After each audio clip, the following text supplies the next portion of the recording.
नमस्कार, news India देख रहे हैं आप। आपके साथ मैं हूं चारुल शर्मा। सुबह के 8 बज चुके हैं और हम आपके लिए लेकर आए हैं 8 बजे की 8 बड़ी खबरें। तो चलिए सबसे पहले आपको बताते हैं वो अहम खबरें जिनके बारे में इस बुलेटिन में हम बात करने वाले हैं। सबसे पहले आपको बता दें कि खिलाड़ियों के यौन शोषण से जुड़ी हुई ये बड़ी खबर है, जिसके आरोपों से घिरे भारतीय कुश्ती महासंघ के अध्यक्ष ब्रजभूषण शरण सिंह आज अपना पक्ष रखेंगे और आगे की स्थिति साफ करेंगे। वहीं दूसरी खबर भारतीय कुश्ती संघ की बैठक को लेकर है, जहां बैठक में जनरल काउंसिल के 54 सदस्य शामिल होंगे। तीसरी खबर वाराणसी से है, जहां आज CM Yogi Adityanath CNG boat rally का शुभारंभ करेंगे। चौथी खबर G20 के तहत गांधीनगर में बिजनेस 20 की स्थापना बैठक होगी और इसमें क्या कुछ खास रहेगा, इसकी भी जानकारी देंगे। पांचवी खबर प्रधानमंत्री नरेंद्र मोदी 28 जनवरी को राजस्थान दौरे पर रहेंगे। आखिर किन मायनों में खास रहेगा पीएम मोदी का राजस्थान दौरा, ये भी आपको बताएंगे। छठी खबर उत्तर प्रदेश से है, जहां पर बीजेपी कार्य समिति की आज अहम बैठक होने वाली है। सीएम योगी मुख्य अतिथि के तौर पर इसमें शिरकत करेंगे। सातवीं खबर सपा प्रमुख अखिलेश यादव उत्तराखंड के दौरे पर रहेंगे। आठवीं और आखिरी खबर मुरादाबाद से होगी, जहां बुर्का विवाद तूल पकड़ता जा रहा है। तो चलिए शुरुआत करते हैं 8 बजे की 8 बड़ी खबरों की।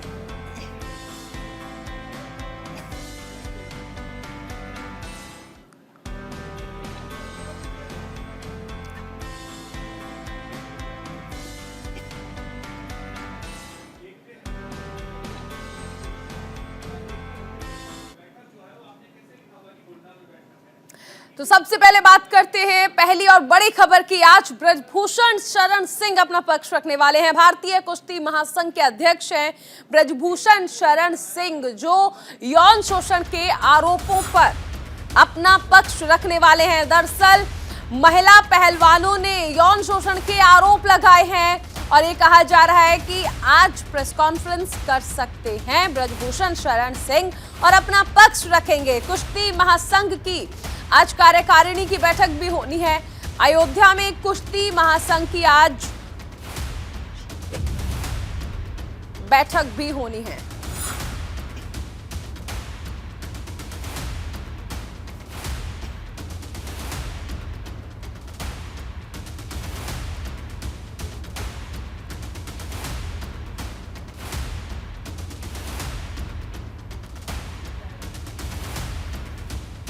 तो आज ब्रजभूषण शरण सिंह अपना पक्ष रखेंगे। देखिए, अब से पहले भी कहा गया था कि वो प्रेस कॉन्फ्रेंस करेंगे, लेकिन उस दिन वो अपना पक्ष नहीं रख पाए थे। आज सार्वजनिक तौर पर वो अपना पक्ष रखने वाले हैं। तो चलिए आपको ये भी समझाते हैं ग्राफिक्स के जरिए कि आखिर विवादों में क्यों घिरे हैं ब्रजभूषण शरण सिंह। फिलहाल बीजेपी से वर्तमान में सांसद हैं ब्रजभूषण शरण सिंह। यूपी के कैसरगंज लोकसभा सीट से बीजेपी के सांसद हैं ब्रजभूषण शरण सिंह और 6 बार सांसद चुने गए हैं। महिला पहलवानों ने दरअसल ब्रजभूषण शरण सिंह पर यौन शोषण का आरोप लगाया और इसके लिए आपने देखा कि 3 दिन जंतर मंतर पर धरना प्रदर्शन भी रहा, जिस दौरान तमाम आरोप लगाए गए अपने बयानों को लेकर भी। हालांकि ब्रजभूषण शरण सिंह विवादों में रहते हैं, लेकिन एक विवाद रांची में हुआ जब एक थप्पड़ कांड को लेकर वो विवादों में रहे। दरअसल युवा पहलवान को थप्पड़ जड़ने का वीडियो जो है वो वायरल हुआ था।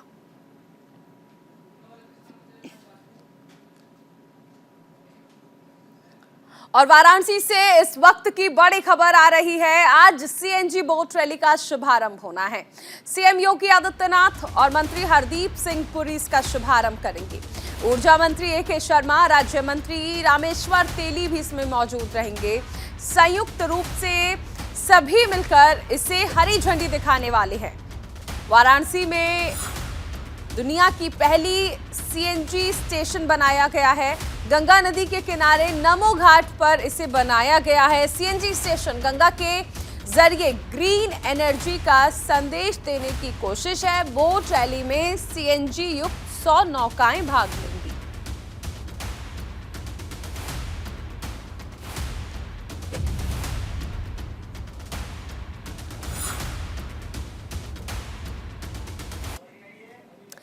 चलिए अब आपको ग्राफिक्स के जरिए समझाते हैं कि आखिर क्यों खास है सीएनजी स्टेशन।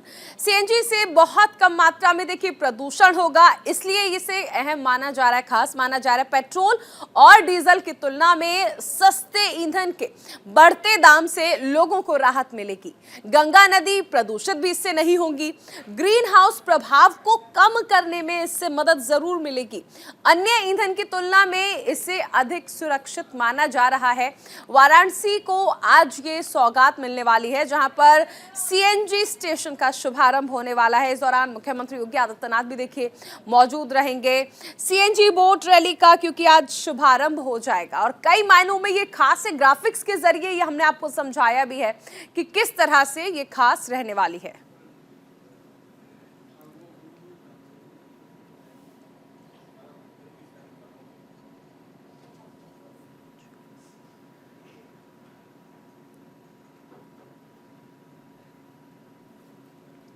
इस बीच एक बड़ी खबर गुजरात के गांधीनगर से आ रही है। आज G20 के तहत बिजनेस 20 की बैठक है। B20 बैठक के उद्घाटन समारोह में कई दिग्गज शामिल रहने वाले हैं। केंद्रीय मंत्री पीयूष गोयल, रेल मंत्री अश्विनी वैष्णव, सीएम भूपेंद्र पटेल, ये तमाम कहा जा सकता है कि लोग जो हैं वो इसमें शामिल रहने वाले हैं। बिजनेस 20 बैठक, G20 से पहले B20 बैठक रखी गई है गुजरात के गांधीनगर में। टाटा सन्स के चेयरमैन एन चंद्रशेखरन भी इसमें शामिल होंगे। शिखर सम्मेलन से पहले नीतिगत सिफारिशों की तैयारियां हो रही है। देखिए, गुजरात में 15 और कार्यक्रमों का आयोजन किया जाएगा। G20 देशों के 150 से अधिक उद्योगपति इसमें हिस्सा लेने वाले हैं। अहम बैठक है गुजरात के गांधीनगर में।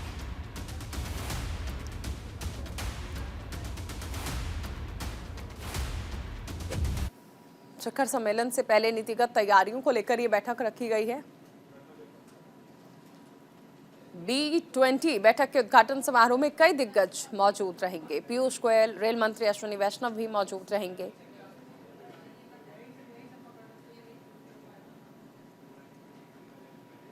भारत में नवंबर तक G20 की लगातार बैठकें हो रही है और ऐसे में गुजरात में 15 बैठकों का आयोजन हुआ है G20 की। यह है गांधीनगर का महात्मा मंदिर। अक्सर यहाँ वाइब्रेंट गुजरात जैसे कई सारे जो समिट होते हैं वो यहाँ पर आयोजित होते हैं।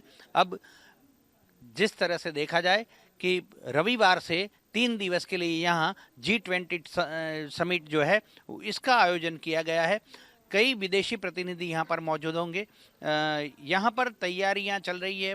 इंडेक्स भी जो है उनके अधिकारी यहाँ पर हैं, राज्य सरकार के पदाधिकारी यहाँ पर हैं और तैयारी को अमली झामा पहनाया जा रहा है।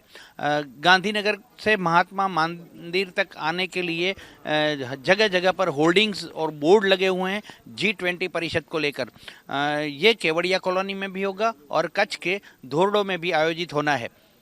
जिस तरह से तैयारियां यहाँ हो रही है, 3 दिवसीय G20 समिट का यहाँ रविवार से 3 दिन के लिए आगाज होगा। नवंबर 2023 तक भारत को G20 परिषद की बैठकों की अध्यक्षता जो इसकी अब की बार भारत कर रहा है उनका यहाँ से आगाज होगा और 15 जो बैठक होनी है वो गुजरात के अलग अलग प्रवासन क्षेत्रों में बैठक होगी और कई विदेशी प्रतिनिधि यहाँ पर शिरकत करेंगे। कैमरा पर्सन जसवंत के साथ मेहुल जाला, न्यूज़ इंडिया, महात्मा मंदिर, गांधीनगर। और अब पीएम मोदी के मिशन राजस्थान से जुड़ी बड़ी खबर आपको बता दें। पीएम मोदी 28 जनवरी को मिशन राजस्थान की शुरुआत करेंगे। भीलवाड़ा में पीएम मोदी एक जनसभा को भी संबोधित करेंगे। इस दौरान जिला और पुलिस प्रशासन को हाई अलर्ट पर रखा गया है। पुलिस के अधिकारियों ने व्यवस्थाओं का जायजा भी लिया है। दरअसल पीएम मोदी मालासेरी डूंगरी का दौरा भी करेंगे।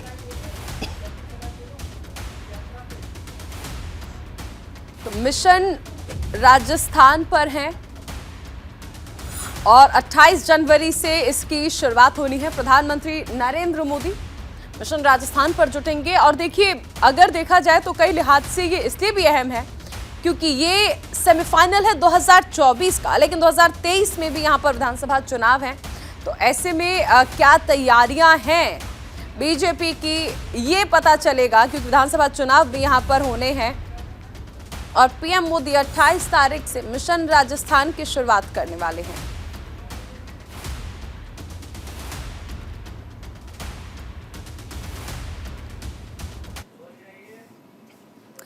तो चलिए अब आपको ग्राफिक्स के जरिए समझाते हैं कि मोदी का मिशन राजस्थान आखिर क्यों खास है और कैसे इसकी शुरुआत हो रही है।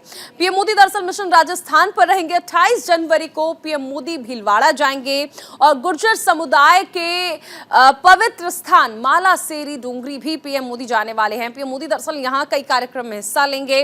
भगवान देव नारायण का जन्म स्थल है मालासेरी डूंगरी। कॉरिडोर बनाने की भी यहां पर घोषणा कर सकते हैं। देखिए, कई मायनों में खास है पीएम मोदी का ये दौरा और सबसे अहम चीज, राजस्थान में विधानसभा चुनाव भी होने हैं 2023 में और ये माना जा रहा है कि अभी जो 3 राज्य के विधानसभा चुनाव होने हैं उसके बाद राजस्थान में विधानसभा चुनाव होंगे और ऐसे में बीजेपी के लिए ये सेमीफाइनल है क्योंकि यहां से ये पता चलेगा कि 2024 के लिए राजस्थान में कितनी तैयार है भारतीय जनता पार्टी।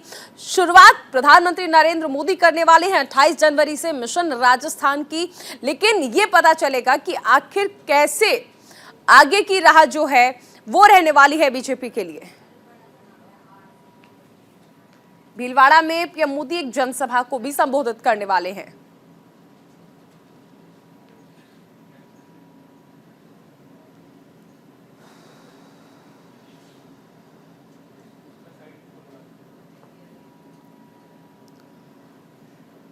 तो पुलिस प्रशासन की ओर से तैयारियां कर ली गई हैं और इस बीच लखनऊ से एक बड़ी खबर आ रही है। आज यूपी बीजेपी कार्य समिति की अहम बैठक है। सीएम योगी इस बैठक का उद्घाटन करने वाले हैं। बड़ी खबर आपको बता रहे हैं, लखनऊ से आ रही है जहां पर बीजेपी कार्य समिति की अहम बैठक होनी है। मुख्यमंत्री योगी आदित्यनाथ इसका उद्घाटन करेंगे और बैठक में प्रदेश भर के 700 पदाधिकारियों को बुलाया गया है। मिशन 2024 को लेकर यूपी बीजेपी रणनीति तैयार करेगी। संगठनात्मक कार्य पर भी इस दौरान चर्चा होगी। यूपी बीजेपी का मिशन 2024 इसकी शुरुआत भी हो रही है। देखिए, हालांकि आपने देखा था कि बीजेपी अध्यक्ष जेपी नड्डा लगातार उत्तर प्रदेश का दौरा कर रहे हैं। हाल ही में वाराणसी पहुंचे थे, काल भैरव के दर्शन भी किए। मुख्यमंत्री योगी आदित्यनाथ भी इस दौरान उनके साथ रहे। ऐसे में आज कार्य समिति की बैठक है, कई तरीकों से अहम है। संगठनात्मक कार्य पर भी देखिए चर्चा की जाएगी। यूपी बीजेपी का मिशन 2024।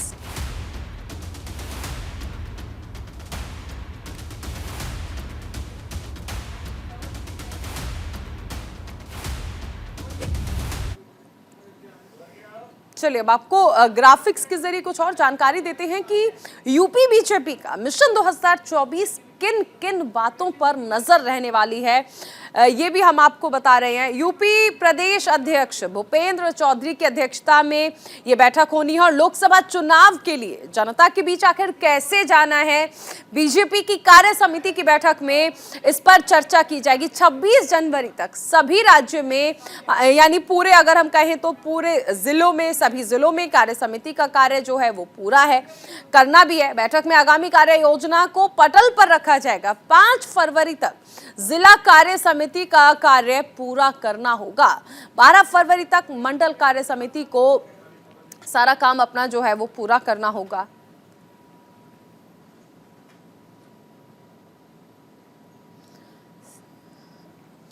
यूपी बीजेपी कार्य समिति की ये अहम बैठक है। प्रदेश भर के 700 पदाधिकारियों को इसमें बुलाया गया है। मिशन 2024 को लेकर यूपी बीजेपी रणनीति तैयार करने में लगी है।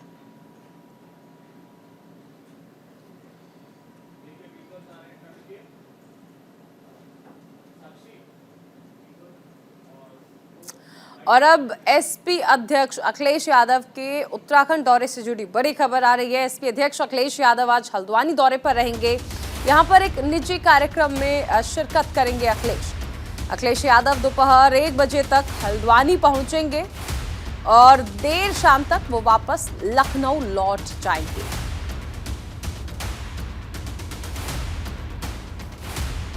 एसपी अध्यक्ष अखिलेश यादव आज हल्द्वानी जाएंगे दोपहर 1 बजे तक। वो हल्द्वानी पहुंचेंगे। दरअसल एक निजी कार्यक्रम में शिरकत करेंगे अखिलेश और उसके बाद देर शाम तक वो वापस लखनऊ लौट आएंगे।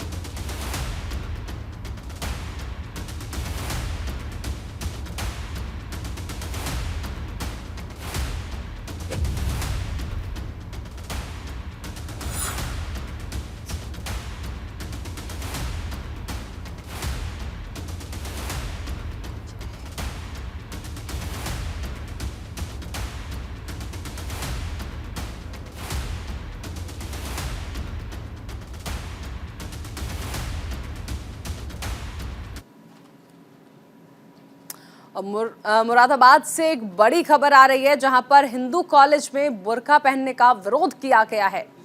सपा विधायक जियाउर रहमान ने इस दौरान बीजेपी पर निशाना साधा और कहा कि समाज में हल्का हल्का जहर घोल रही है बीजेपी।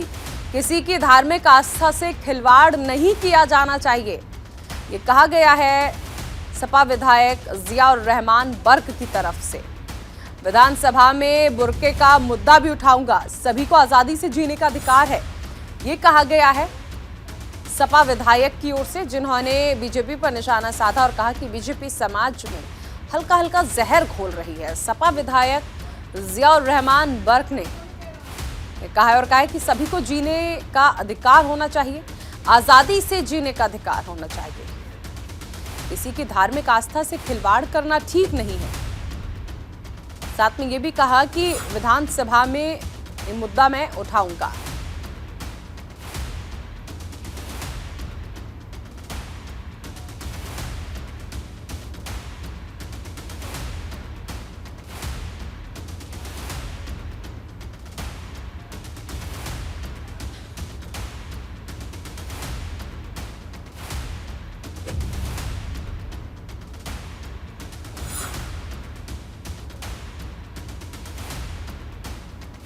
मुरादाबाद का ये पूरा मामला है जहां पर हिंदू कॉलेज में बुर्का पहनने का विरोध किया गया। बुर्का विवाद कर्नाटक से जिसकी शुरुआत हुई थी, मामला कोर्ट में भी पहुंचा था, जहां पर ये कहा गया कि शैक्षिक स्थानों में नहीं पहना जा सकता है बुर्का, क्योंकि ये ड्रेस कोड का पार्ट नहीं है। लेकिन अब ये विवाद जो है वो मुरादाबाद में शुरू हुआ है, जहां पर हिंदू कॉलेज में बुर्का पहनने का विरोध किया गया।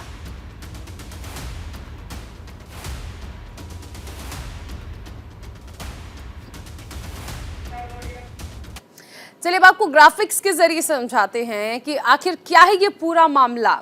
मुरादाबाद में हिंदू डिग्री कॉलेज में बुर्के पर पाबंदी हुई है। हिंदू कॉलेज में 1 जनवरी से ड्रेस कोड लागू किया गया था। सभी छात्र छात्राओं को ड्रेस में ही प्रवेश दिया जा रहा था। गेट पर ही स्टाफ की ड्यूटी लगाई गई थी और इसके साथ ही ये भी कहा गया कि जो भी छात्राएं बुर्का पहनकर आ रही हैं उनको रोका जा रहा है। मानवाधिकार आयोग में फिलहाल हिंदू कॉलेज का ये जो बुर्का विवाद है ये पहुंच चुका है, क्योंकि इसको लेकर देखिए विरोध लगातार हो रहा है। हालांकि सबसे पहले जिस तरह हमने जिक्र किया कि इसकी शुरुआत कर्नाटक में हुई थी, जहां पर एक छात्रा बुर्का पहनकर कॉलेज में पहुंची थी और उसका विरोध हुआ था। मामला तूल पकड़ा, मामला कोर्ट तक भी पहुंचा, लेकिन आखिर में कोर्ट ने कहा कि स्कूल्स में ड्रेस कोड होता है जिसका पार्ट नहीं है बुर्का, तो इसलिए स्कूल में स्कूल ड्रेस कोड का ही पालन करें। लेकिन अब मुरादाबाद के हिंदू कॉलेज में बुर्का विवाद जो है वो तूल पकड़ता जा रहा है।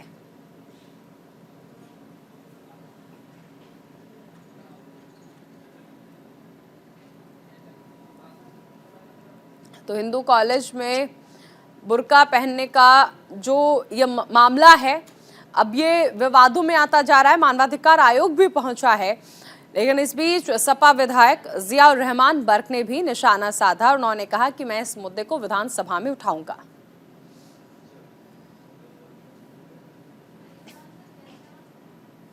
तो 8 बजे की 8 बड़ी खबरों में फिलहाल इतना ही।